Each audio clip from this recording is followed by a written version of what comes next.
You ever seen that look before? That is the look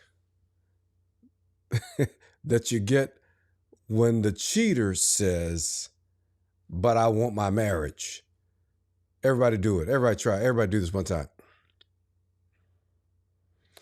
Like Denzel Washington said in the movie Remember the Titans, you must be outside your mind.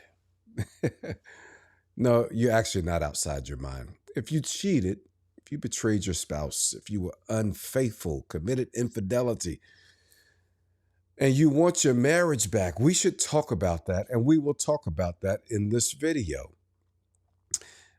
Because cheating is extraordinarily painful to the person who is on the short end of the deal. It is brutal emotionally. It puts people in a space where they don't even know who they are, whether they're coming or going, whether they should eat or not, what they should believe about themselves or not. It is absolutely heart wrenching, shattering to the life. So we don't want to make any mistake about what cheating is. And yet the truth is, not every cheater, not every person who was unfaithful is a horrible person. And you might be the person watching this video today. This is your video. This one right here, this is for you. I'm doing this video just for you because you're not a horrible person, but you did a horrible thing. And thank God that he makes this distinction toward us. Because which of us has not sinned? Let him who has not sinned throw the first stone. You can't go throwing stones if you're living in a glass house. Like, ain't nobody perfect. And yes, there are people who have committed infidelity, have betrayed people, who have stepped outside their marriage, and they just like doing it. That's how they get down, and they don't care. But I don't think you're the person who's watching this video.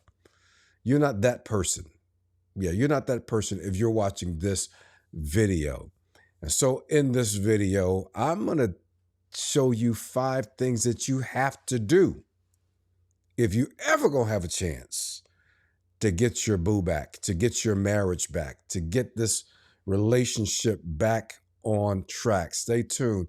I'm going to give you what I call 5 doozies. You got to do these if you want to get that love life back. And shout out to you. Kudos to you. Like, at least you're here. You're admitting like, hey, I really messed up. I really jacked it up. It's my bad. It's on me. It's my fault. But you cannot stop right there. You need to do these 5 things if you want to recover your marriage. Can I give them to you quickly? All right. The first thing is you got to stop being right. For the people in the back who didn't hear me, you got to stop being right. You got to stop being right. You're like, what do you mean you got to stop being right?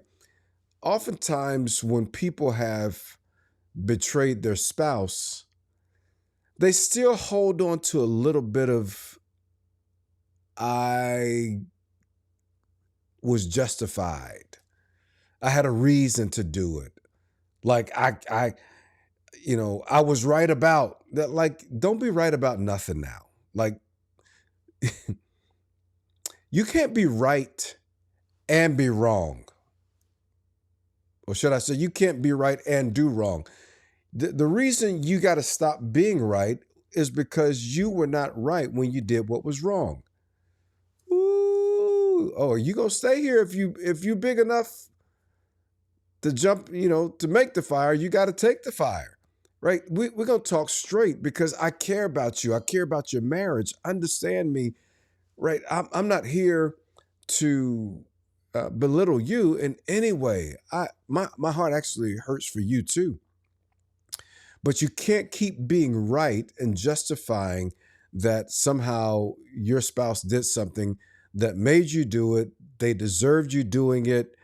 And because they did what they did, you did what you did. And now, you want them to understand why you did what you did. Like, stop that. Stop that. If I were your coach, if I were your marriage coach, that's the first thing I would tell you. Stop that. Stop being right. Because your need to be right or to be justified for what you did is sabotaging your marriage and your ability to ever rebuild it. Stop being right. Just say I was wrong. That's all you got to say. I was wrong. I am wrong. What I did was wrong. And I can't spin it any other way. You're like, but my spouse didn't give me enough attention, or my spouse cheated, heaven forbid, or my spouse didn't make love to me enough, or my spouse wasn't around enough and I was lonely, and all of those things are horrible, believe you me. But the reason you committed infidelity is because you chose to commit infidelity. That was your bad solution, your bad move, and just own that. Own that. Stop being right. I'm going to get off this point as soon as you nod your head and go, yeah, Rod, you're right. I got to stop being right. Can you nod your head with me, family? Come on, somebody. Yep, he's right. Stop being right. There's no justification. Nobody could make you do it. You did it of your own accord. So if you want to get your marriage back, stop being right now. All right, I'm done. All right, you got to stop using your butt, your B-U-T. You got to stop inserting B-U-Ts everywhere. Like, yeah, I know I shouldn't have, but I was lonely, but I was scared, but similar to being right. Stop the buts. Stop putting the buts in there, right? Because the moment you put the but, what you're saying is everything I just said, I don't fully mean because there's a but. It's almost like you take the value away from your earnest apology, your earnest admission, your earnest at least sound of contrition. You take all of that away by putting a but in there. Stop inserting the but word into the conversation. But. No, stop. Don't but. When you're listening to your wounded spouse, just listen. Don't yeah, but just listen, and listen longer, and listen even longer, and say, I really appreciate what you said. I really appreciate you sharing how you feel. I don't like the rage. However, however, I accept it. Come on, this is for grown folks right here. Stop putting the but in there. But nothing is what we used to say when I was growing up. But nothing. Don't but anything in there. Just chill. Just listen. Just be open. So stop being right. Stop putting buts in there. Stop being cheap. You're like, what? What does this have to do with it? Now, when you commit infidelity, now, by the way, my name is Rod Harris. If we haven't met, I'm a relationships expert and an executive marriage coach. I work with highly successful, highly accomplished people who want to be successful in their marriages. And what's happening to many of my clients is that they have achieved so much, earned so much, done so much, have been so successful that their marriages have suffered.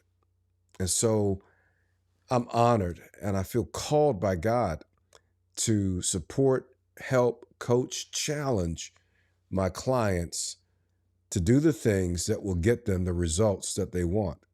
But before they can do the thing and have the results, they have to become the person who can do it and have it. And part of what I'm sharing with you today in this video is how to become that person. So stop being right, stop it with the buts, and stop being cheap. Stop being cheap. So often we run into these affairs because we're not healthily invested one, in the marriage that we have, or two, we're not healthily invested in the resources necessary to get the marriage on track. I almost never run into someone or work with someone who has committed infidelity, who has been very generous toward their marriage, very generous toward their spouse, and I'm not just talking about throwing money at stuff, and I'm talking about with your time, with your attention, with spending time together to invest in your marriage, to make it rich and to make it very effective. I'm simply saying, stop being cheap. Right? To be cheap is to say I have only so much that I'm willing to invest of myself, of my time, of financial resources, whatever it might be. There is a strong correlation between infidelity and the lack of generosity. And I'm not saying that um, I'm not saying that it makes you a bad person. I'm simply saying you could have a bad posture. Just because you have a bad posture doesn't make you a bad person. It really simply means that the posture has created a blind spot in your life and how you flow in the relationship, so that you went to add something to your life that you otherwise would not have tried to add if you were deeply invested in the process of your relationship. Now, I'm not suggesting that your spouse is a perfect person. I don't even know your spouse. In fact, I don't know your spouse, and I know your spouse is not a perfect person. And I know that there are times when a person commits infidelity and their spouse was not giving them the time and the attention and the investment in the relationship that they needed. But when we get to the point that we go and step outside of our marriage and we commit infidelity, the truth is we were not fully invested either, beginning at some point as we contemplated that move toward infidelity. I hope that makes sense to you. But what I'm saying is, stop being cheap. The opposite would be to start being generous. Be generous with your time. Be generous with your energy. Be generous with your attention. Be generous in the effort to invest in your relationship. But whatever you do, get rid of that cheap mindset, that only so much mindset. All right. Stop setting conditions. Stop setting conditions. You can't get your spouse back if you have conditions that you set. Like, when you're the one who violated the covenant, when you're the one who messed up the marriage, when you're the one who was unfaithful, you don't get to set the conditions for how the marriage goes from here. When I'm working with couples who are trying to recover from infidelity, and you can, that's the joy, that's the beauty of this. Listen, nothing is so bad, so broken, so desperate that it can't be fixed. There is a very precise process that most couples don't know that will help you to recover your relationship. I'm telling you, I have been doing this for years with couples, and I have seen what can happen. And so you got to stop setting conditions. That's one of the things that you can't let happen. Well, I'm going to do this if. I'm only going to do this when.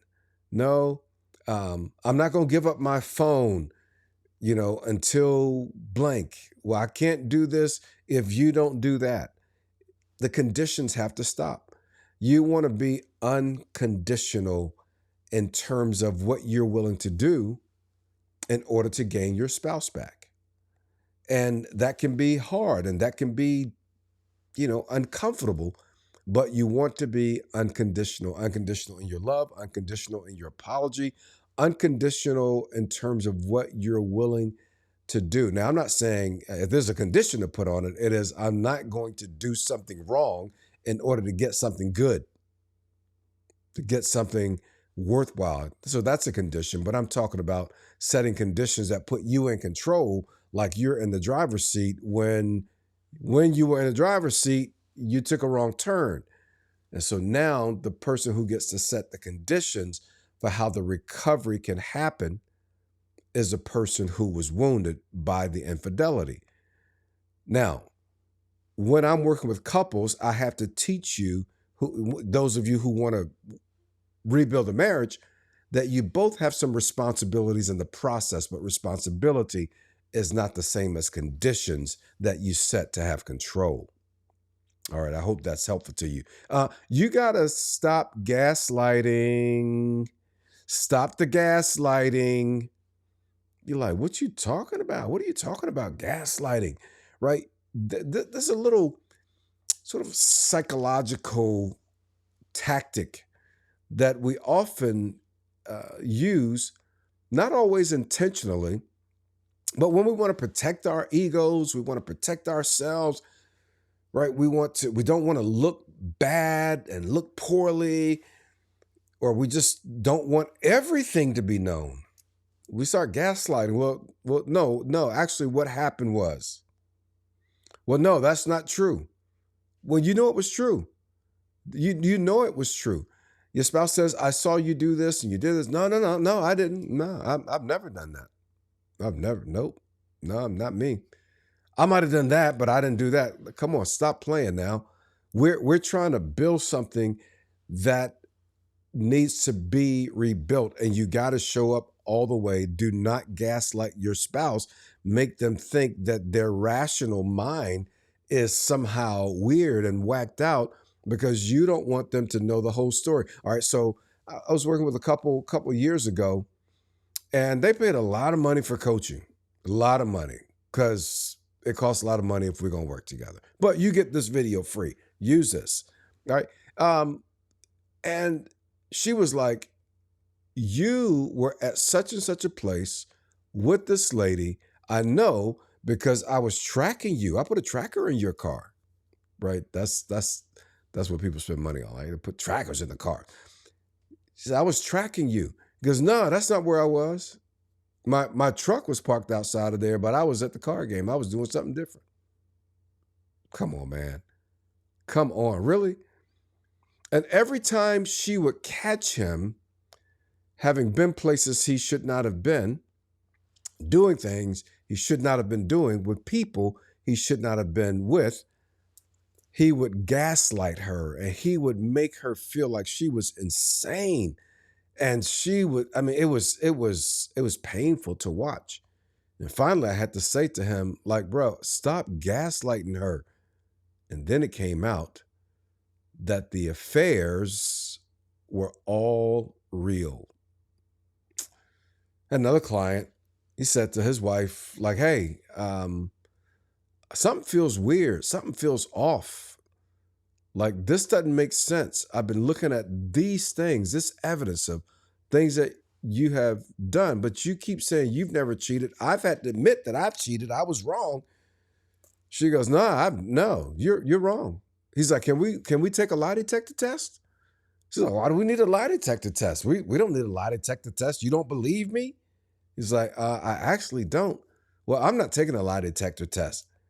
And for well over a year, he was like, I just feel like, something's not right. You've been unfaithful to me.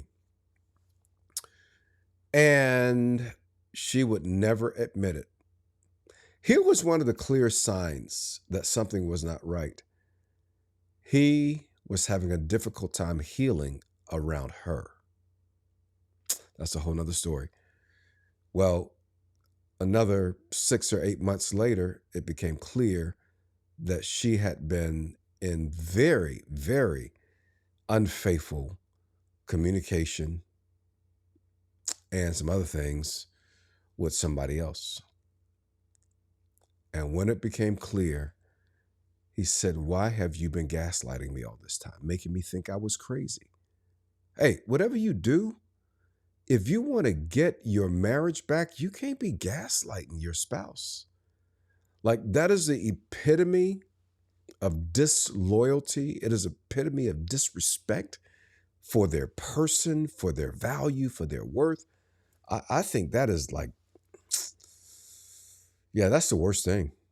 If you are the kind of person who gaslights, you must choose to become the kind of person who can be truthful, and honest, because you can only build trust on the basis of truth.